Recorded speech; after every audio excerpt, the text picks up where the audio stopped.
সোনারগাঁ থানা স্বেচ্ছাসেবক দলের অন্যতম যুগ্ম আহ্বায়ক, সোনারগাঁ থানা স্বেচ্ছাসেবক দলের ভবিষ্যৎ কান্ডারি মোর্শেদ আমাদের মাঝে উপস্থিত হয়েছেন। বাংলাদেশ জাতীয়তাবাদী স্বেচ্ছাসেবক দল নারায়ণগঞ্জ জেলা শাখার অন্যতম নেতা রুহুল, অন্যতম নেতা মুক্তার ইব্রাহিম আমাদের মাঝে উপস্থিত হয়েছেন। গুলতা ইউনিয়ন স্বেচ্ছাসেবক দলের অন্যতম নেতা আব্দুল্লাহ আমাদের মাঝে উপস্থিত হয়েছেন।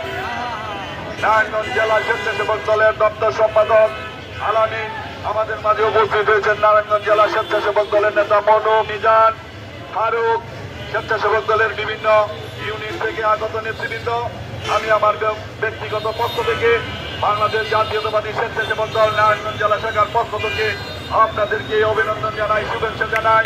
আজকে এই তাৎক্ষণিক যে বিক্ষোভ এবং প্রতিবাদ সভায় আপনারা সমবেত হয়েছেন, আমি বলতে চাই